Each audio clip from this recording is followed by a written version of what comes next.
Hello everyone, उम्मीद करता हूँ यहाँ पे सब लोग ठीक हो गए। आज का जो सेशन होगा डीपीटी 3 पे होगा। मतलब कौन से ट्रांजेक्शन्स जो अदर देन डिपॉजिट के अंदर काउंट होता है, जो डीपीटी 3 एनुअल रिटर्न फाइल करना है 30 जून 2024 एवरी ईयर। तो ये वाला सेशन में अपन यही सब ट्रांजेक्शन डिस्कस करेंगे, कौन से ट्रांजेक्शन्स अदर देन डिपॉजिट के अंदर कवर्ड होता है और उनको एनुअली फॉर्म डीपीटी 3 फाइल करना होता है। So let's start the sessions. My name is C.A. Sirengedi and I am the practicing company secretary. Let's see the transactions and पूरा provisions देखेंगे अपन वन बाय वन। provisions क्या है, procedures क्या है, and कुछ भी अगर आपके कमेंट हो तो बिंदास कमेंट सेक्शन में लिख सकते हैं। और यस, अगर आपको लग रहा है कि भाई इस पे भी वीडियो बनना चाहिए, कोई रिलेवेंट कंटेंट है आपके लिए, तो उसके लिए भी आप क्या करो, बिंदास कमेंट सेक्शन में रखो। मेरे हिसाब से जितना ट्राई होगा उतना मैं करके क्या करूँगा, वीडियोज उस पर भी जरूर बनाऊंगा। ठीक है, चलो। What is the DPT3 form? DPT3 means the form introduced by the Ministry of Corporate Affairs to file the company's return on deposit it has accepted in a financial year। मतलब अभी जो मैं डिस्कस कर रहा है वो financial year कौन सा होगा अपने लिए, 2023 एंड 24 के लिए, जिसकी ड्यू डेट की सेट होती है 30 जून 2024। The purpose of this filing is to intimate the register of company of all the company's deposit and outstanding receipt in a financial year in order to maintain the transparency, protect the interest of the depositor and monitor the financial activity of the company। ये main purpose लाने का मतलब main जो object है ये form लाने के लिए, वो ऑब्जेक्ट ये था कि भाई कंपनी ने ड्यूरिंग द ईयर किस से फाइनेंशियल इंस्टीट्यूट से लोन लिया है, डिपॉजिटर से लोन लिया है, कितनी आउटस्टैंडिंग है, भाई उसका इंटरेस्ट प्रोटेक्ट करने के लिए कंपनी ने मतलब एमसीए ने ये इंट्रोड्यूस किया है ये फॉर्म को। When a company accepts a deposit from its member, directors or third parties, there is a risk associated with it. So filing a DPT3 helps the regulatory authority track the financial health of the company। कि भाई आज suppose कि for example अगर आपने DPT3 return of deposit file कर दिया तो भाई आरओसी के पास भी वो डेटा रहेगा कि भाई अब तक कौन सी कंपनी के पास कितना डिपॉजिट क्या है, आउटस्टैंडिंग है, और उसके बेस पे क्या मालूम गिरेगा कि भाई कंपनी सॉल्वेंट है कि भी नहीं, कंपनी के पास कैपेबिलिटी है कि नहीं, कि भाई फ्यूचर में वो पे कर सकती है कि भी नहीं कर सकती है। लीगल प्रोविजंस की बात करूं तो कंपनीज एक सेक्शंस क्या रहेगा, रूल्स क्या रहेगा, अपन let's see one by one उसको भी डिस्कस करते हैं। Section 73 subsection 2 of the companies act 2013 and rule 16 and rule 16A। अपन जो आज डिस्कस कर रहे हैं वो 16A के बारे में डिस्कस कर रहे हैं। नथिंग बट कौन से ऐसे ट्रांजेक्शन हो गए जो अदर देन डिपॉजिट के अंदर काउंट हो गए। ये वाला जो है प्योरली डिपॉजिट के सेक्शंस के बारे में बोलता है, ये वाला जो बोलता है अदर देन डिपॉजिट के बारे में बोलता है। पर दोनों सिनेरियो में आपको कौन सा फॉर्म फाइल करना है, DPT3 फॉर्म फाइल करना होगा। Acceptance and deposit rule state that every company to which this rule applies shall on or before the 30th June of every year file with the register a return in form DPT3 along with the fees as provided in the company's registration office and fees rule 2014 and furnish the information contained therein as on the 31st day of March of that year duly audited by the auditor of the company in form DPT3। बहुत सारे scenario में ऐसा होता है कि audited financials नहीं होते हैं। मतलब अगर मैं अभी सिनेरियो की बात करूं, बहुत सारे ऐसे कंपनीज होगी जो बहुत सारी, मतलब मैं बोलूं 50 से 60% है, 70% ऐसी कंपनी रहेगी जो अभी ऑडिट प्रोसेस में होगा। तो जरूरी नहीं कि उसका ऑडिट खत्म हो जाए 30 जून से पहले। तो बहुत सारे कंफ्यूजन होता है कि सर कौन से फिगर डालना है। आपके पास नो डाउट लास्ट ईयर के सभी अकाउंट तो ऑलमोस्ट फ्रीज हो गए रहेंगे, हार्डली जो एंट्रीज बची रहेगी वो क्रेडिटर्स की होगी, अदरवाइज मेरे हिसाब से और कोई बड़ी एंट्रीज नहीं होती है। तो जनरली डिपॉजिट वाला ट्रांजेक्शन क्या हो जाते हैं, फ्रीज हो जाते हैं।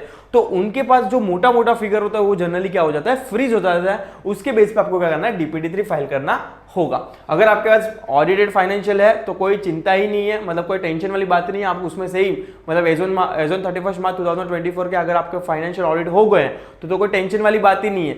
बट अगर अब तक ऑडिट नहीं हुआ तो there is some kind of confusion create हो सकता है। तो उसमें भी जरा भी टेंशन नहीं लेना। मैंने तो अब जैसे बोला कि आपको बड़ा जो फिगर रहेगा डिपॉजिट का आपको मालूम ही रहेगा। ठीक है, What is the purpose of the DPT3 filing? Filing DPT3 promote the transparency in a financial transaction and it hold the companies accountable for their deposit related activities। The disclosed information in Form DPT3 is accessible to the public and other stakeholder, fostering trust and confidence in the company's financial operation. Main purpose DPT3 का यही है कि company की financial health, company की financial positions कैसी है कि क्या है कैसी है।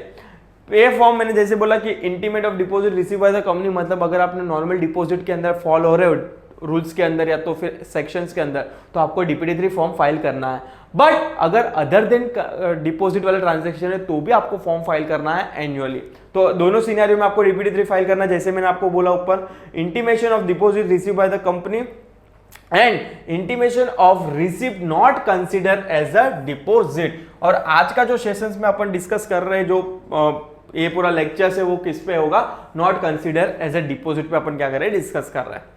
DPT3 applicability for the companies, कौन सी कंपनीज को एप्लीकेबल होगा, कौन सी कंपनी को एग्जेम्पशन होगा। Let's see, all the companies other than government company, मतलब यहाँ पे क्लियरली बोला है कि गवर्नमेंट कंपनी को ये रूल्स एप्लीकेबल नहीं होता boss, are required to file their annual return on the deposit and outstanding receipt not considered as a deposit in form DPT3. Given below is a list of companies for which the DPT3 applicable has been prescribed. कौन सी companies है, पहली है private limited company को file करना है, there is no exemption। Public company को भी file करना है, 1 पर्सन कंपनी को भी फाइल करना है, मतलब यहाँ पे OPC को भी कोई एग्जेम्पशन नहीं है बॉस, और सेक्शन 8 कंपनी को भी क्या करना है, फाइल करना है। Note that public limited company are also required to intimate any deposit it receive from the general public, मतलब पब्लिक प्राइवेट कंपनी को तो रेस्ट्रिक्शन है एज पर द डेफिनेशन उसके, बट अगर पब्लिक कंपनी ने नॉर्मल डिपॉजिट के अंदर भी अगर कोई भी ट्रांजैक्शन डिपॉजिट के फॉर्म में भी पैसा ले रहे हैं किससे, डिपॉजिटर से, तो उसको नॉर्मल फॉर्म तो फाइल करना ही है DPT3। यस, तो ये चीज बोली है। This is not applicable to the private limited company and OPC as they are forbidden from receiving a deposit from the general public. ये तो आपको मालूम ही है कि प्राइवेट कंपनी की डेफिनेशन में क्लियरली बोला है कि भाई आप पब्लिक से पैसा नहीं ले सकते, खाली आप जो पैसा ले सकते हो in form of shares, subscription money he form में पैसा ले सकते हो, अदरवाइज आप नॉर्मल लोन भी ले सकते नहीं हो। Companies exempted from the DPT3 applicability, कौन सी कंपनी को DPT3 की प्रोविजंस एप्लीकेबल नहीं होगी। लेट्स सी, गवर्नमेंट कंपनी को एप्लीकेबल नहीं है, जैसे अपन स्टार्टिंग में देखा, नॉन बैंकिंग फाइनेंशियल इंस्टीट्यूट को भी एप्लीकेबल नहीं है, and housing financial registration by the national housing bank को भी एप्लीकेबल नहीं है। बॉस ऐसा क्यों? अरे भाई इन लोग के लिए तो ये डे टू डे बेस पे क्या है, ट्रांजेक्शन्स हैं भाई। बैंकिंग कंपनी, NBFC कंपनी हो तो उनका बिजनेस ही मेन ऑब्जेक्टिव है फॉर्मेशन का कि भाई वो एक वन पार्टी से पैसा लेगी और सेकंड पार्टी को देगी, तो उनके लिए डिपॉजिट का रूल एप्लीकेबल नहीं होता। ठीक है, चलो आगे बढ़ेंगे। अभी आ जाते कौन से receipt not consider as a deposit. मैं तुम लोग को जो बोल रहा था कि कौन से ट्रांजैक्शन जो डिपॉजिट में काउंट नहीं होगा तो भी आपको DPT3 फाइल करना है as a other than consider as a deposit, जिसकी ड्यू डेट 30 जून है। देखो यहाँ पे 15 ट्रांजैक्शन आपको दिख रहे हैं आपके सामने। Let's see one by one discuss करते हैं फटाफट। Receive from the central government, state government and any organisation under the central, state and local government और फॉर्म अंडर द स्टैट्यूट और एन एक्ट ऑफ लॉ, मतलब आप central government से या तो स्टेट गवर्नमेंट से कोई भी पैसा ले रहे हो तो वो फाइल नहीं करना है। Receive from the foreign government और नॉन गवर्नमेंट ऑर्गेनाइजेशन प्लेटफॉर्म, अगर आपने इन लोग से भी पैसा लिया तो आपको कंपनी को DPT3 फाइल करना है, सॉरी माय बैड, फाइल करना है, but other than consider as a deposit में आपको एनुअल फॉर्म फाइल करना होगा। अगर आपने कौन से भी रिसीव फ्रॉम ले रहे हो from the international financial institute like the bank और नॉन बैंकिंग फाइनेंशियल इंस्टीट्यूट, तो भी आपको क्या करना है, आपको DPT3 फाइल करना होगा। देखो अभी सर ये नॉन बैंकिंग फाइनेंशियल इंस्टीट्यूट अभी तो आपने ऊपर बोला कि नहीं फाइल करना, अरे भाई वो कंपनी को फाइल नहीं करना है, इसको NBFC कंपनी को, बट अपनी कंपनी को तो फाइल करना पड़ेगा ना। सपोज कि for example ABC private limited ने NBFC से क्या किया, लोन लिया 50 लाख का, तो आपको ABC प्राइवेट लिमिटेड को DPT3 फॉर्म क्या करना पड़ेगा, फाइल करना पड़ेगा। Receive from the banking companies और कोऑपरेटिव बैंक से अगर आपने पैसा लिया है तो आपको फाइल करना है। Receive from the public financial institute, insurance company and scheduled bank, तो भी आपको क्या करना, फाइल करना है। Receive from the commercial paper और other notified security instrument, receive from the another company, तो भी आपको क्या करना है, फाइल करना है। मतलब एक प्राइवेट लिमिटेड कंपनी दूसरी प्राइवेट लिमिटेड कंपनी से लिया तो ऑफकोर्स दोनों को ही फाइल करना होगा। Receipt in exchange to subscription to the security, receive from the person, ये भी कभी सिनेरियो में आता है कि अगर आपने पैसा विद इन 60 डेज में अलॉटमेंट करना रहता है, अगर आपने विद इन 60 डेज में अलॉटमेंट नहीं किया और 15 दिन में रिफंड नहीं किया तो डिपॉजिट काउंट में हो जाएगा। Receive from the person who at the time of the receipt of the amount was a director of the company और relative of the director of the private company, मतलब सीधा सीधा बोल रहा है कि अगर आपने डायरेक्टर से लोन उठाया है तो भी आपको DPT3 फाइल करना है एज अदर देन डिपॉजिट के ट्रांजेक्शन के थ्रू।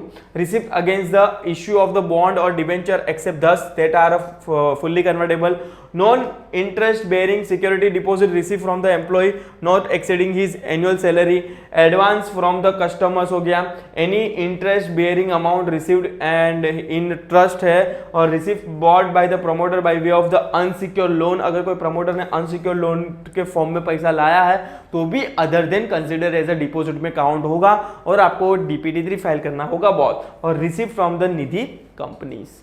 तो this are the nothing but list of items जिसको आपको फाइल करना है DPT3 के अंदर। अगर आपका कोई भी अमाउंट एज ऑन 31 मार्च 2024 को फॉल हो रहा है तो आपको DPT3 फॉर्म फाइल करना होगा बॉस।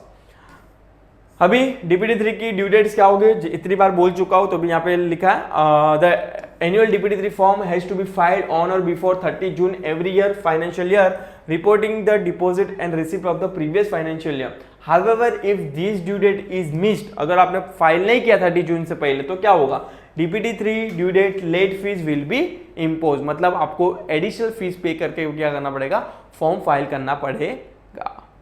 सो ये पूरा डिटेल प्रोविजंस हो गया अदर देन डिपॉजिट के बारे में और DPT3 फॉर्म फाइलिंग के बारे में। अगर आपको लग रहा है कुछ भी कि भाई ये चीज़ें भी होनी चाहिए तो बिंदास कमेंट सेक्शन में लिखके अपन डिस्कशन कर सकते हैं उसके बारे में भी।